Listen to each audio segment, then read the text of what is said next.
Hello students, welcome to my channel. तो आज हम लोग डिस्कस करेंगे कैप राउंड का पूरा प्रोसेस, पूरा इंजीनियरिंग का काउंसलिंग का प्रोसेस कैसे होने वाला है। और ये पूरे प्रोसेस में आपको फ्री में सब कुछ गाइड करने वाला हूँ। एंड तक आपको प्रॉपर आपके हिसाब से लिस्ट भी मिल जाएगा, सब कुछ फ्री में। ठीक है, तो अभी पहला आप स्क्रीन पे देख सकते हो, मैं क्विकली आपको बताऊंगा कि ये कैप राउंड प्रोसेस में होता क्या है। तो सबसे पहले आपका ऑनलाइन रजिस्ट्रेशन होगा, जहाँ पे आपको आपके सारे डिटेल्स वगैरह भरने होंगे, जिसके लिए आपको काफ़ी टाइम मिलने वाला है, जिसके लिए आपको अराउंड 2 वीक्स मिलने वाला है। तो आप देख सकते हो, लास्ट ईयर का डेटा मैं दिखा देता हूँ। जैसे ही अपडेट होगा इस ईयर के लिए, मैं तुरंत वीडियो डाल के आपको बता दूंगा। तो अराउंड 28 जून को चालू हुआ ये चीज़, और अराउंड मिड ऑफ अगस्त तक ये चला। तो पहला रजिस्ट्रेशन, आप सब कुछ अपना डिटेल भरोगे और उसके हिसाब से आपका सब वेरिफिकेशन वगैरह होगा। एंड उसके बाद प्रोविजनल मेरिट लिस्ट आएगी, आपका रैंक आएगा। ठीक है, आपका रैंक आएगा। तो उस रैंक में कभी कभी क्या होता है, आप जब आप डिटेल्स भरते हो तो आपने डॉक्यूमेंट्स ओबीसी के हिसाब से भरा, बट वो ओपन में दिख रहा है, या फिर कभी कभी ये होता है कि आपने कास्ट के हिसाब से भरा पर आपको डॉक्यूमेंट नहीं मिले, तो आपको ओपन में कन्वर्ट करना है। तो वो सारे मिस्टेक्स क्लियर करने के लिए आपको ग्रीवेंस सबमिट करने का टाइम मिलता है, 3 दिन मिलता है। उसमें आपको देखो 20 से 22 आपको 3 दिन, उसमें आपको वो सारा करेक्शन जो भी करना है वो कर लोगे। एंड करेक्शन करने के बाद फाइनल मेरिट लिस्ट आएगा। जैसे ही फाइनल मेरिट लिस्ट आएगा, उसके बाद आप देख सकते हो कैप राउंड 1 चालू हो जाएगा। उसके लिए 3 दिन मिलेगा आपको। जो भी कॉलेज आए आपको सीट एक्सेप्ट करना है, ठीक है, या तो फिर बेटरमेंट के लिए जाना है। जो भी प्रोसेस होगा, क्या करना है वो मैं आगे आपको बताऊंगा। तो कैप राउंड 1 में ये सब कुछ करना है। उसके बाद कैप राउंड 2 होगा, कैप राउंड 3 होगा, कैप राउंड 4 होगा। उसके बाद आपको जो भी कॉलेज लगा है उसमें जाके आपको एडमिशन लेना है and your engineering journey starts. तो आप देख सकते हो, आपने एप्लीकेशन फॉर्म भरा और ई स्क्रूटिनी हुआ, डॉक्यूमेंट वेरिफिकेशन सब हो गया।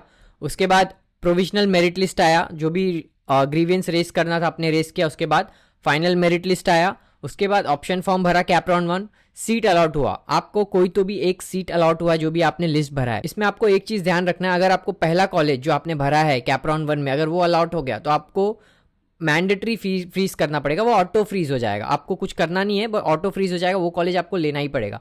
इसीलिए आपको फर्स्ट प्रेफरेंस वो कॉलेज भरना है जो आपको चाहिए ही चाहिए। ये स्टूडेंट्स गलती करते हैं हर साल।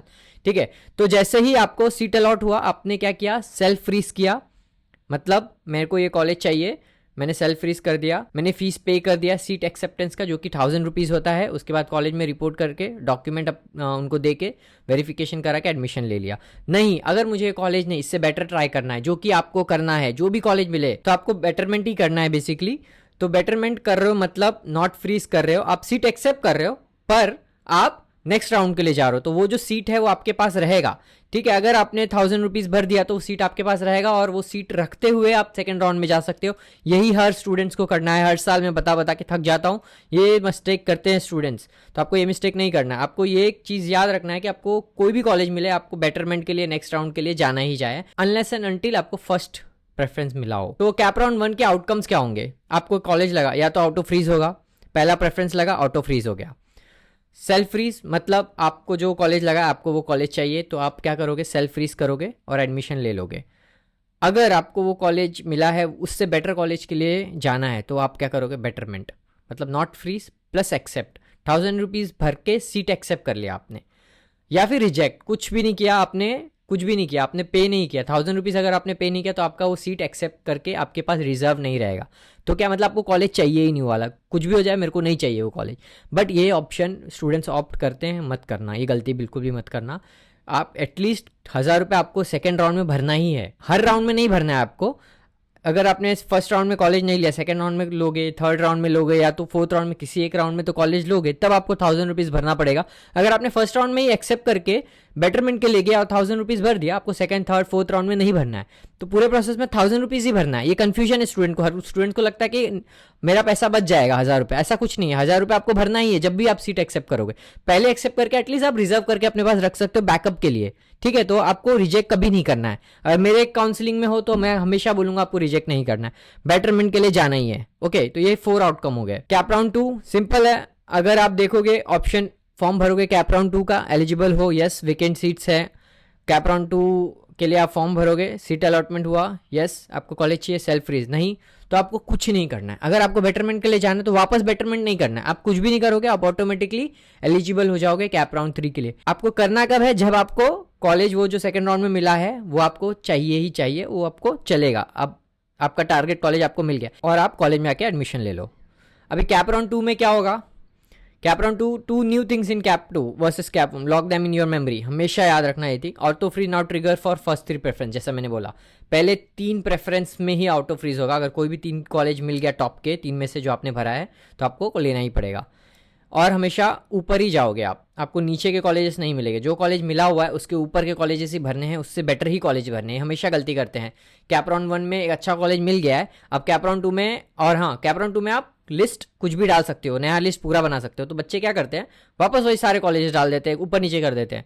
तो आपको जो मैं लिस्ट बना के दूंगा उसमें आपको ऊपर नीचे नहीं करना, वैसा ही का वैसा भरना है, कुछ भी चेंजेस नहीं करना है। और जो कैप राउंड 1 में लगा उसके ऊपर के कॉलेजेस ही कैप राउंड 2 में भरने हैं, ताकि आपको उससे बेटर कॉलेज मिले। ठीक है, आप एडिट कर सकते हो और पोर्टल पे जाके चेक करना और देखना कि आपने प्रॉपरली कॉलेजेस सिलेक्ट किया है कि नहीं। ऐसा नहीं कि छोड़ दिया, करना कुछ नहीं है, बट देखना है, वेरिफिकेशन करना है। कैप राउंड 3 का फ्लो भी सेम ही होने वाला है। इसमें बस एक ही डिफरेंस है, auto freeze now triggers on the first 6 preference. मतलब पहले राउंड में पहला था, दूसरे राउंड में पहले 3 कॉलेजेस में आपका ऑटो फ्रीज होगा, तीसरे राउंड में आपका फर्स्ट 6 प्रेफरेंस में ऑटो फ्रीज होगा। यही फ़र्क है। अगर आपने कुछ भी नहीं किया, आप फिर ऑटोमेटिकली बेटरमेंट के लिए जाओगे, क्योंकि आपने फर्स्ट राउंड में 1000 रुपीज़ दे के सीट एक्सेप्ट कर लिया था। तो आपको अभी कुछ नहीं करना है बेटरमेंट के लिए। अगर आपको मिल गया जो कॉलेज कैप राउंड 2 में आपको लेना है, फॉर एग्जांपल विवेकानंद लेना है तो मिल गया, या फिर JSPM ताथौड़े चाहिए तो मिल गया, तो आप एडमिशन लेके 1000 रुपीज़ भरा है ऑलरेडी, कुछ नहीं करना है, एक्सेप्ट करना है और जाके कॉलेज में आके डॉक्यूमेंट वेरिफिकेशन करके फीस भर देना है। सिंपल, सेम आप करोगे, यही स्ट्रैटेजी, कुछ भी नहीं है। बट इसमें यह है कि कैप राउंड 3 के बाद कैप राउंड 4 में जो बच्चे जाना चाहते हैं उसमें एक चीज़ याद रखना कि सीट्स बहुत ही कम रहने वाले हैं, वैकेंसीज कम रहने वाले। तो आप एनीवेज जा सकते हो, बट आप मोस्टली कैप राउंड 3 में जो मिला है उससे बेटर अब कम चांस रहता है कॉलेज मिलने का। हाँ, आपका बहुत कम परसेंटाइल है तो आप इंस्टीट्यूट लेवल सीट्स वगैरह वो सब देख सकते हो वैकेंसी राउंड में। ठीक है, तो सबका स्क्रीनशॉट लेते जाओ और जो भी डाउट्स है आप कमेंट बॉक्स में कमेंट करते रहो। जो भी डाउट है कमेंट बॉक्स में कमेंट करो। जो व्हाट्सएप पे नंबर दिया गया उस पर रीच आउट करो, कम्युनिटी लिंक दिया हुआ है उस पर रीच आउट करो, आपका पूरा डाउट क्लियर हो जाएगा। कैप राउंड 4 फाइनल राउंड, आपको याद रखना है जो भी सीट कैप राउंड 4 में अलॉट होगा वो फाइनल होगा। उसके बाद बेटरमेंट वगैरह कोई ऑप्शन नहीं है। अगर आपने रिजेक्ट कर दिया तो आप कैप से बाहर हो जाओगे, आपको वो कॉलेज मिलेगा नहीं, फिर आपको ऑफलाइन वगैरह देखना पड़ेगा, जुगाड़ लगाना पड़ेगा। ठीक है, तो 4th राउंड तक अगर आपको कॉलेज नहीं मिला या नहीं हो तो आपको 4th राउंड में सारा कॉलेजेस जितना होता है जो मिलता है भर दो, सब भरो, कुछ सोचो मत। कॉलेज रहना ज़रूरी है, पहले मिलेगा तब आप ऑप्शन क्रिएट कर सकते हो। तो आपको सबसे पहले कॉलेज, जैसे आपने सीट एक्सेप्ट किया तो आपको क्या करना है, अलॉटमेंट लेटर डाउनलोड करना है, 1000 रुपीज़ का फ़ी पे, सीट एक्सेप्टेंस फ़ी भरना है। आपको वेरिफिकेशन के लिए ऑनलाइन वेरिफिकेशन करवाओ, ऑफलाइन कॉलेज जाके भी वेरिफिकेशन करवा सकते हो, बट मैं बोलूँगा सब लोग ऑनलाइन वेरिफिकेशन ही कराओ। ठीक है, ये डॉक्यूमेंट्स सारे चाहिए, इसका स्क्रीनशॉट लेके शेयर करो अपने फ्रेंड से, ये डॉक्यूमेंट्स आपके पास होने चाहिए। तो स्टूडेंट्स, मैंने मोस्टली सब कुछ कवर कर लिया है। जो भी डाउट है कमेंट बॉक्स में कमेंट करो, इंस्टेंटली आपका डाउट क्लियर हो जाएगा। व्हाट्सएप पे आप मैसेज करो, आपको पर्सनल लेवल पे गाइड किया जाएगा, पर्सनल काउंसलिंग है, सब कुछ फ्री में है। मैं फ्री में इसीलिए दे रहा हूँ बिकॉज आपका हक है फ्री। ये सिर्फ ये फ्री नहीं मिलने वाला, इंजीनियरिंग में भी मैं सब कुछ फ्री में कराऊंगा, लोगों के साथ टाइप करूंगा, ऐप लॉन्च करूंगा, कोडिंग स्टार्ट करवाऊंगा, सब कुछ करवाऊंगा, जितना मेरे से हो पाए मैं करवाऊंगा आपके लिए। ठीक है, तो please subscribe to this channel, community में ज्वाइन हो जाओ, शेयर करो फ्रेंड्स के साथ, and thank you for watching. जय हिंद।